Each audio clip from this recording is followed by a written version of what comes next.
Nós leremos do verso 57 ao verso de número 62. Lucas, no capítulo 9, nós leremos do verso de número 57 até o verso de número 62. O texto bíblico nos dá a proposta desse tema nesta noite. Quero te seguir, mas vamos todos ler juntos? Será projetado?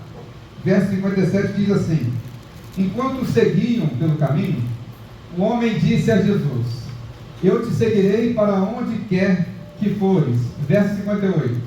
Jesus respondeu: as raposas têm tocas e as aves no céu têm ninhos, mas o filho do homem não tem onde reclinar a cabeça. A outro disse: siga.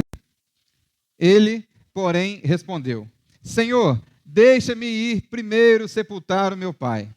Jesus lhe disse: deixe que os mortos sepultem os seus próprios mortos. Você, porém, vá e proclame o reino de Deus. Verso 61. Ainda outro disse: vou seguir-te, Jesus, mas deixa-me primeiro voltar e despedir-me da minha família. Jesus respondeu: ninguém que põe a mão no arado e olha para trás é apto para o reino de Deus. Amém, meus irmãos? Só pegar essa Bíblia aqui de cor marrom, a gente propõe uma versão e eu li numa outra versão aqui na Bíblia. Amém? Podemos assentar, meus irmãos? O texto fala sobre a expressão seguir. Jesus chama alguns homens para segui-lo e Jesus... E alguns homens se voluntariam nesse texto para seguir a Jesus. Quando você ouve a expressão seguir a Jesus, ou melhor, seguir, hoje em dia, se você está atualizado com este mundo, a palavra seguir tem a ver com rede social. Você tem o Instagram, você tem o Facebook, até o WhatsApp, de certa forma, é também uma rede social. Então está um seguindo ao outro. Está todo mundo seguindo todo mundo, na medida do possível. Existe hoje os digital influencers, um termo em inglês bonito, cunhado, para essa expressão. São pessoas que influenciam a sociedade através das redes sociais, seja Instagram, seja Facebook, ou algo do tipo. Semana passada eu participei de uma clínica de pastores, Irmão Jesus da Bapuana, e um pastor estava comentando que no Rio de Janeiro, na igreja na qual ele faz parte, a sua filha decidiu namorar. E aí, então, fizeram todo o protocolo cristão correto, eles conheceram os pais do garoto e vice-versa, e houve o diálogo, houve uma investigação, e o pai autorizou a sua filha a namorar com aquele menino. Então, sábado foram ao shopping, passear no shopping. E aí, andaram de mãos dadas, tudo muito bonito. Mas aí alguém perguntou para o casal: vocês estão namorando? E eles disseram: não, nós não estamos namorando ainda não. Mas ué, por que vocês não estão namorando? Porque ainda a gente não postou na rede social. Enquanto não postar na rede social, nos dias de hoje, não está valendo. É como se fosse o cartório do mundo hoje, é a tal da rede social. E me lembra de um outro fato interessante. Um membro de uma igreja muito motivado, recém-convertido, que também é o tal desse digital influencer por aí, canal no YouTube, canal no Instagram, canal no Facebook. Chegou para um pastor muito antigo, já de muito tempo de ministério, um pastor que usava aquele tijolão ainda de celular, não tinha acesso à rede social. Ele falou: pastor, para a igreja crescer, a gente precisa ter rede social, a gente precisa ter Instagram, Facebook, um canal no YouTube para poder mostrar as mensagens da igreja, se possível, transmitir ao vivo os cultos da igreja. O pastor: não sou dessa época, não sou disso. E o jovem insistia. Todo domingo ele encontrava com o pastor e falava dessa proposta das redes sociais. E aí o pastor, então, pastor fervoroso, homem de Deus, entrou no seu quarto, foi orar a Deus e foi orar em relação a esse negócio de rede social, que ele não conhecia ainda. Então, orando a Deus, Deus deu um versículo para ele, um versículo bíblico, e ele respondeu a esse jovem: meu jovem, quem está na rede social está em pecado, está no erro. E ele lançou esse versículo aí, que vai ser projetado. No mesmo instante, eles deixaram as redes e o seguiram. Bem, eu não sou bom de piada, não, meus irmãos. Na próxima vez eu vou tentar não brincar com isso aí.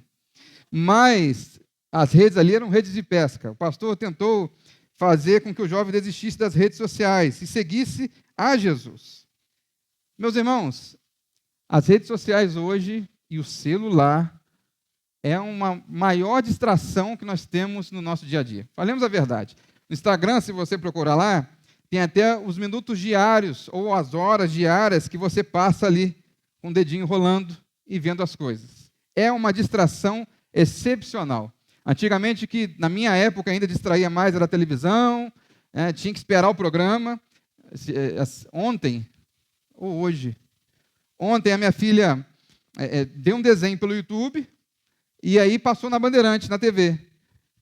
E aí ela falou, ué, pai, o desenho não volta, o desenho não volta. Não, filho, na TV tem um tal do comercial. Coisa que antigamente a gente esperava para voltar e assistir. E hoje a gente nem tem mais esse tempo. A gente clica no YouTube e na hora aparece tudo. Vivemos na era do imediatismo. Então, esse texto bíblico é um texto de transição. Transição.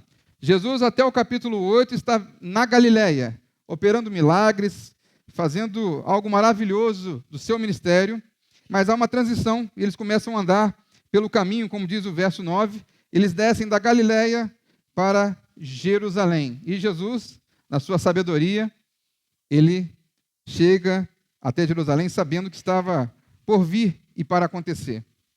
Mas está lá andando pelo caminho. Eu ia projetar um mapa, eu ia pedir a Lorena para projetar um mapa, mas se não der, tudo bem. Eles descem, o texto anterior ao que nós lemos fala que Jesus queria passar por Samaria, os samaritanos, mas não consegue passar porque há resistência dos samaritanos. Então, Jesus atravessa um caminho muito mais longo do ponto de vista geográfico, eles dão uma volta para chegar até Jerusalém, porque vocês sabem muito bem, samaritanos e judeus não se davam a ponto de um não entrar no território do outro. Então, Lucas está relatando isso, e Jesus está começando a testar os seus 12 discípulos, depois dos seus 70 discípulos, testar de diversas formas, e no ministério de Jesus ainda ele está recrutando novos discípulos. Esse é o momento aqui que se passa pelo recrutamento de Jesus para que essas pessoas possam seguir a Jesus. Uns chegam até Jesus e seguem a Jesus, outros Jesus chama, como chamou Mateus na coletoria de impostos, vem, segue-me, uma palavra simples, e Mateus imediatamente largou tudo e o seguiu, imediatamente, não houve demora. Então, nós gostaríamos de entrar nesse texto e falar sobre essa questão de seguir a Jesus. Ali está dizendo, você está vendo lá a parte da Galileia de laranja, você vem para a direita, aqueles pontinhos azuis, para chegar cá embaixo, na parte azul, cá embaixo, para Jerusalém. Eles poderiam vir de forma reta, tranquila, mas tiveram que perder o atalho. E isso mostra que Jesus está testando seus discípulos, mostrando cada detalhe, a rejeição dos samaritanos e assim por diante sobre essa questão. Mas eu gostaria que você mantivesse a sua Bíblia aberta em Lucas 9, e nós leremos esse texto e trataremos dessa questão. Eu quero te seguir, mas... E o primeiro versículo que aparece aqui diz assim, olha, eu quero te seguir, mas quero garantias do seu reino. Eu quero te seguir, mas eu quero garantias do seu reino. O verso 57 e o verso 58 fala sobre essa questão. Diz assim, quando andavam pelo caminho, um homem lhe disse, eu te seguirei por onde quer que fores. Jesus respondeu, verso 58, as raposas têm as tocas e as aves do céu têm os seus ninhos, mas o Filho do Homem não tem onde repousar ou reclinar a cabeça. O texto aqui, meus irmãos, passa algo do reino animal, aves, raposa, mas essas expressões aves e raposas têm a ver com a questão política da época em que Jesus vivia. As aves e a ave principal, a águia, era símbolo do Império Romano, um império que dominou praticamente todo o mundo conhecido, um império que dominou por anos e trouxe a sua forma de viver, a sua forma política, a sua forma de pensar. Era um império conhecido no mundo inteiro e respeitado no mundo inteiro. Mas também na Galiléia e na região ali da Palestina, nos tempos de Jesus, havia o tal de Herodes, e todo mundo ouve falar de Herodes, né? Tetrarca, Antipas, várias classes de Herodes. E esse Herodes é interessante, ele era de uma linhagem de um povo chamado Idumeu. O Idumeu, ele era uma mistura de povo hebreu com povos do Egito, egípcios. Alguns dizem que os idumeus vieram da linhagem direta de Ismael. Então, os idumeus eram meio que primos, parentes do povo judeu, mas não eram judeus. E, portanto, faziam algo a seu bel prazer, reconstruir um templo para poder ficar de boa com os judeus, ficar de bem, mas fizeram outras coisas que desagradavam ao povo judeu. Então, havia o Império Romano, com seu poder superior, havia um reino local, que era o reino de Herodes dos idumeus, e o povo judeu vivia debaixo dessas duas autoridades, vivia debaixo desses dois jugos. Então, este homem, quando vem e chega até Jesus, dizendo que quer seguir a Jesus para onde quer que fores, Jesus lê o seu coração, Jesus lê a sua mente, ele tem poder para isso, lê, faz a leitura, e talvez esse homem, quando chega até Jesus dizendo que iria segui-lo, talvez ele estivesse pensando no Messias e no formato do Messias que a maioria dos judeus estavam esperando naquela época. O que era então esse Messias dos judeus? Era um libertador do povo, um libertador que faria que os judeus saíssem do Império Romano, saíssem desse jugo de império, saíssem do poder dos Herodes, né, e do poder daquele reino ali local, e então a nação judaica seria uma nação independente, com governo próprio, com as suas leis próprias, com toda a liberdade. Judas era zelote, e os zelotes faziam parte desse grupo, dessa denominação judaica. Era um grupo que estava juntando dinheiro, estavam se armando, armas, para poder reconquistar Jerusalém, reconquistar a Galiléia, reconquistar o reino que pertencia por direito, seja na Bíblia, seja naquele momento, o seu próprio território, a sua própria nação, e dizer assim, agora essa nação é nossa. Judas, então, entra ali com esse propósito.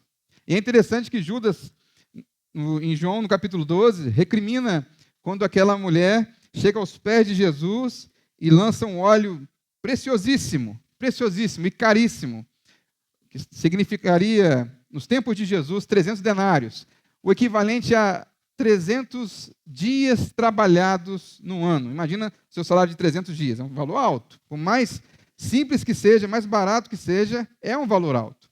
Então Jesus reprime Judas e diz, olha, o seu desejo do coração aqui não Judas fala para Jesus, olha, esse dinheiro, esse perfume, se ele fosse vendido e dado aos pobres, salvaria tantos pobres da fome e da miséria. Um discurso lindo, maravilhoso. E muita gente está aí com a política falando isso aí, inclusive esse ano. Vamos resolver os problemas dos pobres esse ano. Esse ano vai ser diferente de todos os tempos. Agora vai entrar um gestor, seja lá em qualquer esfera da sociedade, e vai resolver o problema da pobreza no Brasil. É sempre esse discurso, de 4 anos, nacional, municipal. E Judas disse, não, esse dinheiro resolveria o problema da pobreza, ou parte do problema. E Jesus diz, primeiro, que havereis pobres entre vocês. E Jesus sabia que Judas não estava preocupado, como o próprio autor João, naquele texto, fala, Judas não estava preocupado em alimentar os pobres. Judas estava preocupado em pegar o dinheiro e colocar na causa dos zelotes.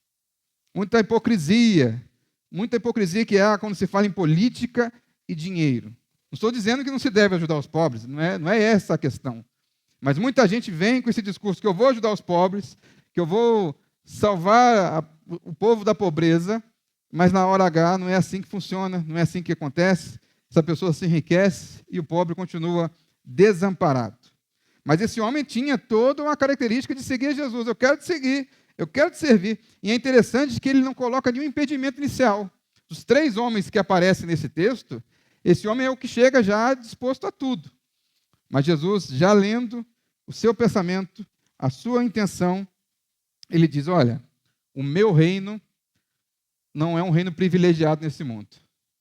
O meu reino não vai conquistar o Império Romano e ganhar do Império Romano. Inclusive, ele vai ser perseguido pelo Império Romano.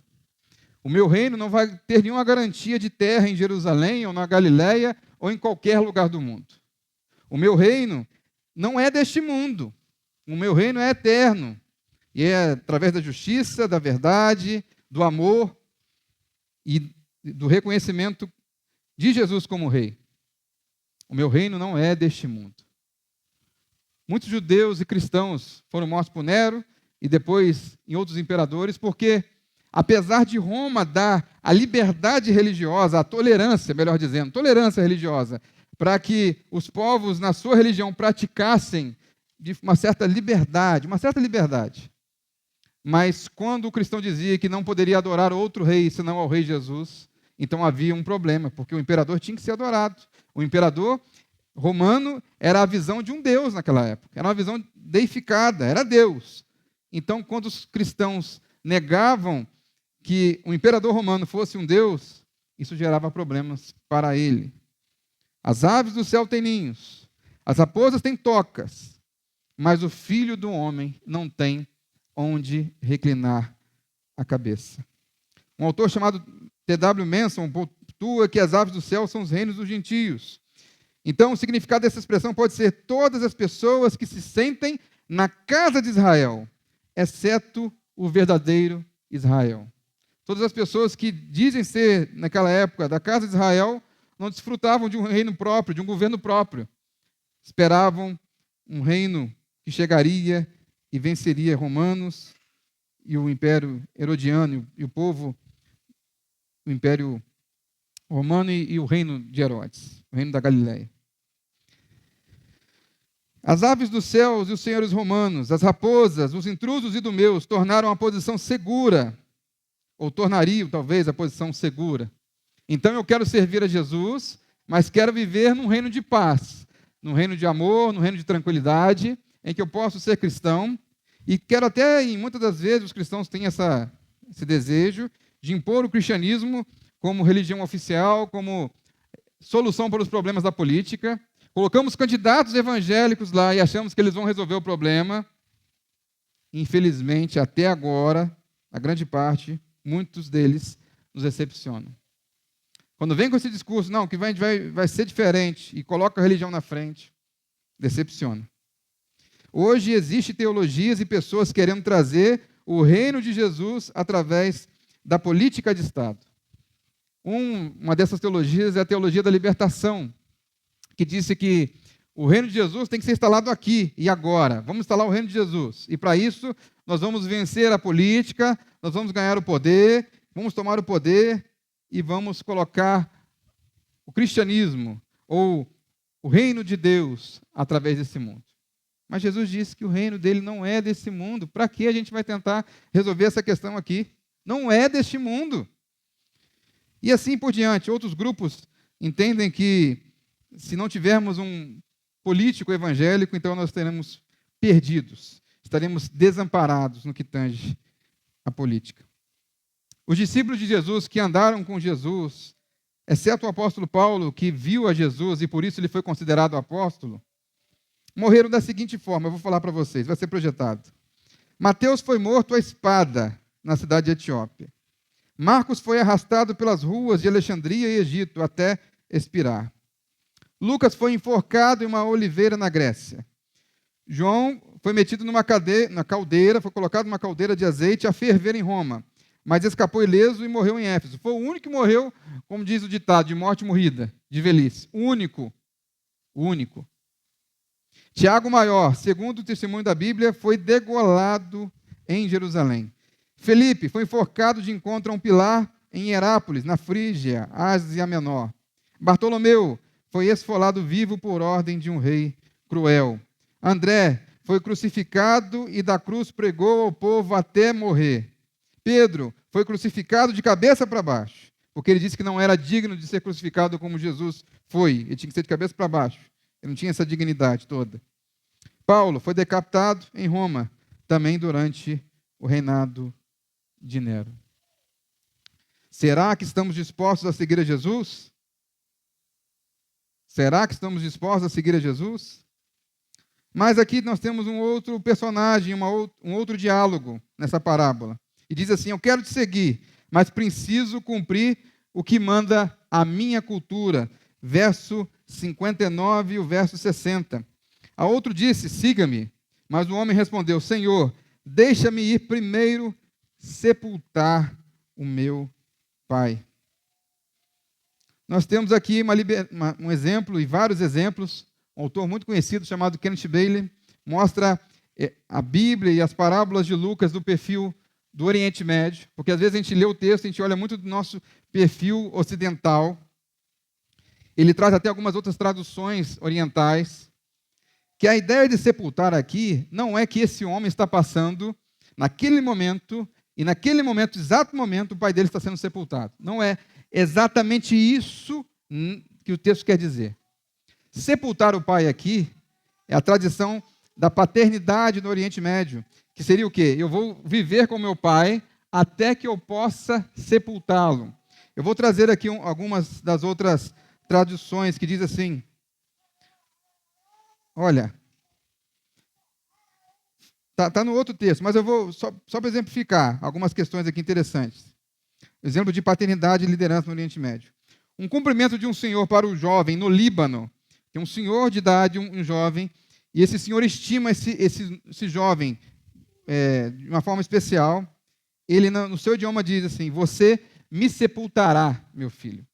Ou seja, você vai me respeitar como seu pai, ou respeitar a minha idade, e você me sepultará, porque será uma honra tê-lo como um filho, mesmo que não seja filho de fato, naquele momento. Na Síria, quando um filho se rebela contra a autoridade do pai, o pai diz assim, você quer me sepultar? Ou seja, se você está se rebelando a mim, você está me matando, em outras palavras. Você está negando a minha autoridade paterna, e por isso você está me sepultando. Em alguns lugares também do Oriente Médio, quando alguém decide sair do país e ir para outro país, o agente da imigração faz uma seguinte pergunta, você vai cumprir o dever de cuidar dos seus pais e depois pensar em emigrar, e depois pensar em sair? Ou seja, você vai fazer qualquer coisa, ou fará qualquer coisa depois que os seus pais falecerem? Porque as ordens do pai e da mãe são muito importantes e muito preciosas e seguidas naquele contexto, seja no tempo de Jesus, seja nos dias de hoje.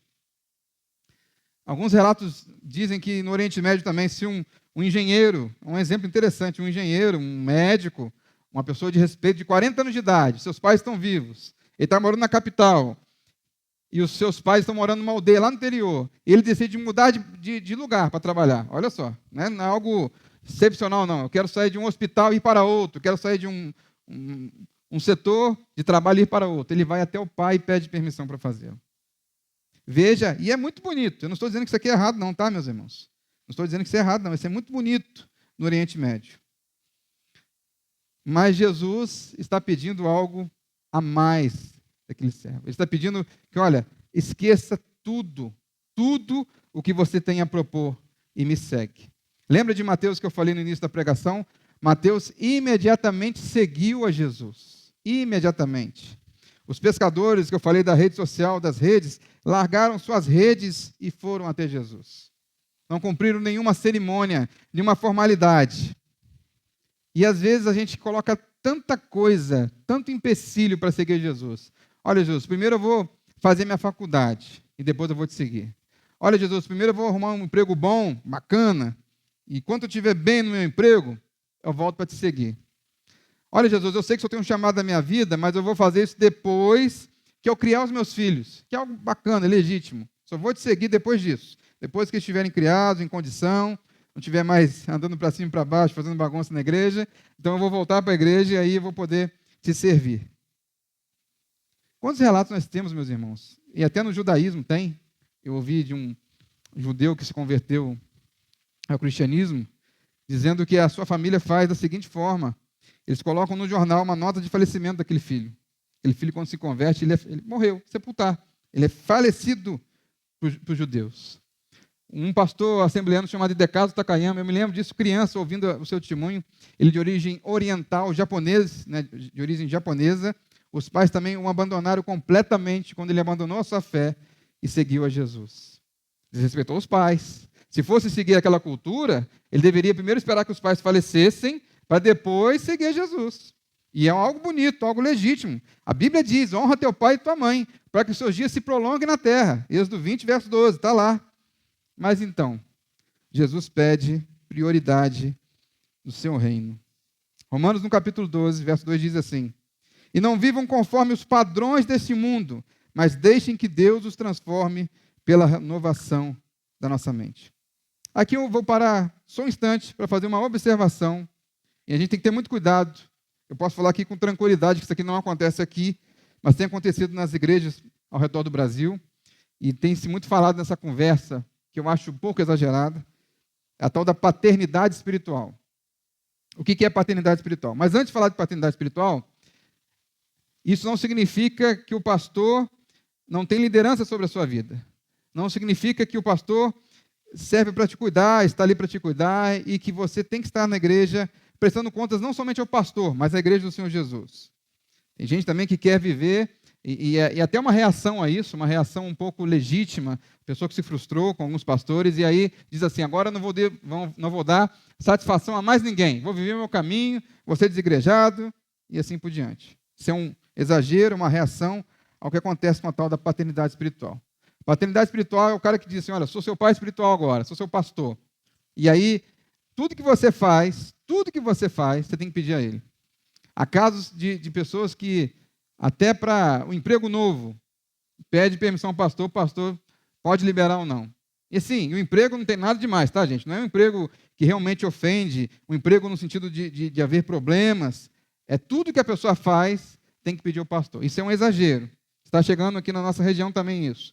Nós devemos ter cuidado, porque Jesus requer que Ele seja o nosso Pai ou um Deus amoroso. Ele não precisa de ninguém para ficar cerceando a gente. E às vezes essa paternidade espiritual que começa como algo bacana, como um líder espiritual, que quer te discipular, que quer te fazer caminhar com Ele, inicialmente é algo muito saudável, mas vai se transformando em algo horrível, em algo tóxico. A expressão que se usa muito hoje é isso, tóxico. E que a pessoa não tem mais liberdade nem para respirar. Tudo tem que fazer, tem que pedir ao pastor. Isso aí já é um exagero.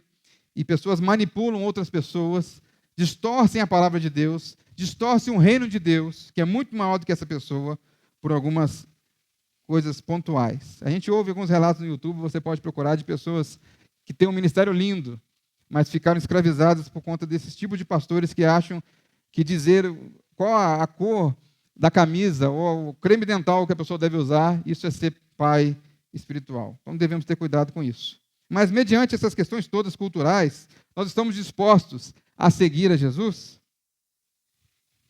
Outro caso aqui, e o terceiro e último caso que Jesus confronta, diz assim, eu quero te seguir, mas vou pedir para quem tem mais autoridade do que você. Parece estranho, né? Está o próprio Jesus, mas tem alguém com mais autoridade que Jesus? Tem. O texto vai sugerir isso. Acompanhe comigo no verso 61, diz assim, olha, ainda outro disse, vou seguir-te, Jesus, mas deixa-me primeiro voltar e despedir-me da minha família. Jesus respondeu, ninguém que põe a mão no arado e olha para trás é apto no reino de Deus. Outra palavra muito interessante aqui é a palavra despedir. No nosso contexto ocidental, despedir é ir embora. Gente, eu estou indo aqui, vou seguir a Jesus, tá? Valeu, foi bom estar com você, mas estou indo embora. Mas despedir no contexto oriental é pedir permissão para ir embora. Não é apenas despedir. Eu me lembro, e rotineiramente a gente passa, quem esteve nas casernas militares, a ideia de quando você sai de uma autoridade, de uma sala de uma autoridade, ou da presença de uma autoridade, você pede permissão para se retirar, permissão para sair. Nesse contexto do Oriente Médio, numa visita rotineira que você faça na casa de alguém, você pede permissão para ir embora. É algo simbólico, a pessoa não vai te proibir de ir embora. Da mesma forma que, na maioria das vezes, no quartel, você faz algo respeitoso, mas ele não vai negar a sua saída. Mas você pede permissão para sair da casa de alguém. Você foi na casa de alguém, foi tomar um simples café, e quando vai embora, você pede permissão. Essa é a forma de se despedir no Oriente Médio. Então, nós podemos ver uma tradução no texto, no siríaco, da igreja da Síria, que diz assim, olha, deixa-me primeiro expor o meu caso aos da minha casa. Ou outra tradução que diz assim, deixa eu primeiro fazer os arranjos para os de casa. Então, era uma espécie de pedir permissão. O mesmo que você, num curso, volta para a sua casa para ver com seus pais se era isso mesmo. É mesmo que você já está lá na faculdade, você já está num curso de formação, e não, eu vou lá em casa perguntar se era isso mesmo que eu deveria fazer, meus pais. Desconsiderando que a gente não tem telefone, celular, vai ter que voltar primeiro. Mas você já está no curso, já está fazendo o curso. Não, mas eu tenho que voltar e perguntar e pedir permissão.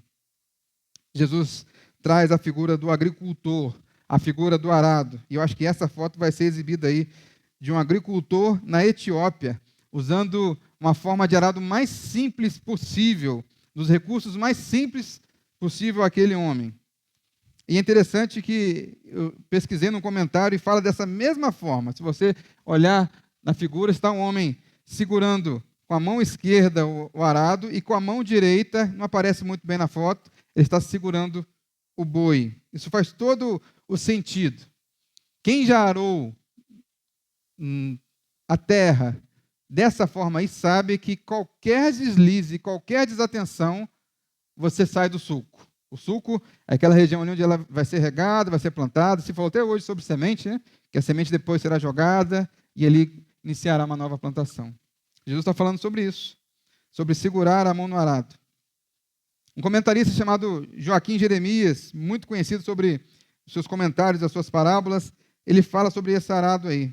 E ele diz qual é a sua função, o arado, a sua função na agricultura, mas ele encerra dizendo o seguinte, se o arador olhar para os lados, um novo sulco, uma nova linha, é aberto fora da linha original. Desta forma, quem quiser seguir a Jesus, precisa estar resolvido a quebrar todos os laços com o passado. Todos os laços com o passado. O Talmud, uma literatura rabínica no período interbíblico, uma espécie de comentário da Torá, ou do Antigo Testamento de uma forma geral, fala da relação do pai e filho, mestre e discípulo, como uma relação eterna. Aqui no Brasil, no Ocidente, a gente faz um cursinho, encontra o professor, semana que vem muda de professor, mas mestre e discípulo aqui é algo eterno, é algo forte, é algo que você carrega para a sua vida toda. Quando você passava pelo discipulado no mundo judaico, aquele homem acompanhava na sua vida toda, e ele era seu mestre, ele era o seu mentor, e ele dizia o que você deveria fazer ou não. É uma relação entre pai e filho, é um discipulado. Eles são considerados um só indivíduo. Paulo diz em 1 Coríntios, no capítulo 11, verso 1, sejam meus imitadores, como também eu sou imitador de Cristo. Jesus, para resolver essa questão do pai e da mãe, na sua infinita sabedoria e conhecimento, Deus, Filho, ele diz em Mateus, no capítulo 10, do verso 37 ao 39, quem ama o pai ou a mãe mais do que a mim, não é digno de mim. Quem ama o filho ou a filha mais do que a mim, não é digno de mim. Quem não toma a sua cruz e não me segue, olha, seguir, não é digno de mim. Quem acha a sua vida, perderá. Mas quem, por minha causa, perde a própria vida, a encontrará. E aqui eu não estou mandando ninguém desrespeitar pai e mãe. Pelo amor de Deus. Tá? Se tem alguém aqui mais novo, não é isso. Não é rebeldia contra pai e mãe. Interessante que meu pai, até nos dias de hoje, sempre que eu posso, estou lá, ele ora por mim. E oração sempre muito bem-vinda. Oração de pai, peço bênção, ótimo. Mas ele sempre usa a seguinte expressão, olha, depois de Jesus, você é meu grande amor. Agora tem a neta agora é o grande amor, né? É o grande amor da minha vida. Depois de Jesus, eu amo muito a sua mãe também. Depois de Jesus, eu amo algo. Percebe a diferença? Ninguém está mandando você deixar de amar o seu pai ou a sua mãe. Mas Jesus está pedindo a você nesta noite para priorizar. Você quer me seguir? Então, que eu seja prioridade na sua vida. Um casal de missionários Casal de missionários norte-americanos. Ficaram 50 anos no campo missionário na África. E geralmente na África não tem lugar bacana. É um lugar ou outro que assim, consiga ter um ar de cidade. Geralmente é um lugar escasso, simples, com dificuldade de recursos financeiros, recursos materiais. E aquele casal enfrentou 50 anos, ouviu o chamado de Deus, ficaram lá 50 anos na África, num determinado lugar. E aí entenderam da parte de Deus que a sua missão estava cumprida, tinham deixado uma igreja, uma escola, um lindo trabalho. Isso há muitos anos atrás. Então, eles decidem voltar para os Estados Unidos e viver o resto das suas vidas nos Estados Unidos, seu país de origem. Então, eles pegam um navio, na época não tinha muito costume do avião, pegam um navio, vão de navio, vão na terceira classe, na classe mais simples, e quando chegam ao porto dos Estados Unidos, tem uma banda esperando, né? Uma banda marcial, várias pessoas com balões nas mãos, coisa linda. Mas só tem um problema, eles descobrem que aquilo ali não é para eles. Aquilo ali era para um outro casal, uma outra pessoa, uma outra celebridade que estava chegando nos Estados Unidos. Quando eles descem, já não tem mais banda, não tem mais gente esperando, não tem ninguém esperando aquele casal no cais. E o marido fica revoltado, fica chateado, começa a reclamar, começa a falar algumas coisas. Eles chegaram em casa, se acomodaram, e o marido disse assim, olha, eu vou para a rua dar uma volta, para andar, e você ora o seu Deus aí e diz, para que nós ficamos lá 50 anos no campo missionário, para a gente voltar aqui para os Estados Unidos, não tem nenhum abraço de um irmão da igreja. E aí a esposa dele ora, e ele volta para casa, e a esposa dele dá a seguinte resposta. Ele pergunta, falou com seu Deus sobre o que recebemos em troca de ficar 50 anos no campo missionário? Ela diz, Deus disse, ainda não chegamos em casa. Ainda não chegamos em casa. Estamos dispostos a seguir a Jesus? Sim ou não? Depois dessa palavra. Estamos dispostos a deixar algo que nós amamos, que em outras pregações eu sempre comento sobre o falso ídolo, algo que a gente ama demais e vira um ídolo na nossa vida. Um carro, uma casa, uma família linda, que é bênção, pai e a mãe. Será que nós estamos dispostos a seguir a Jesus? De fato? A nossa casa é aqui, nesse lugar? Onde é a nossa casa? Onde é a nossa morada? Onde nós receberemos o galardão? A Bíblia fala do galardão. É aqui na terra? É neste mundo? A gente está aqui esperando os aplausos desse mundo?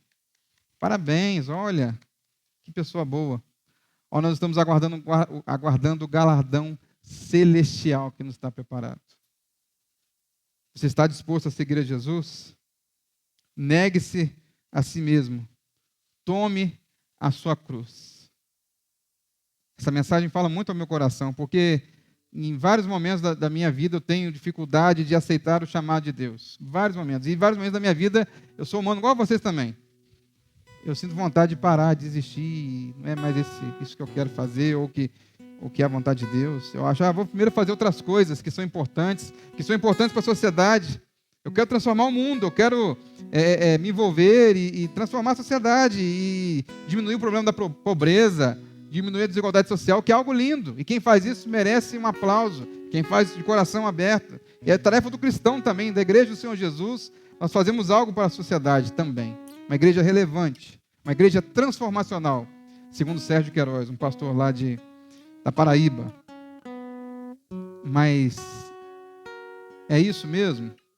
É esse o seu e o meu chamado? É primeiro fazer a nossa vida, sermos egoístas, vivemos a nossa vida para depois, no final da vida, eu vou te seguir. É muito comum a gente ouvir isso. Não, quando for um pouquinho mais... O pastor Silvio sempre fala sobre isso aqui no púlpito. Olha, quando for mais velho, eu vou te seguir. Agora eu vou curtir um pouquinho minha vida. Eu sou jovem. Tenho uma saúde pela frente. Vou deixar para ficar mais velho. Quando tiver mais velho, sabe? Bem velhinho. Mas bem velhinho mesmo. Já tiver com plano SAF em dia, com caixão me esperando. Agora vou trabalhar para Jesus. É isso mesmo que Deus espera de nós? Vamos ficar de pé, vamos orar nessa noite. Meus irmãos, se há alguém aqui que ainda não segue a Jesus, levante a sua mão, abra o seu coração. Se você entendeu essa mensagem, vem aqui à frente, fique à vontade, me procure depois do culto.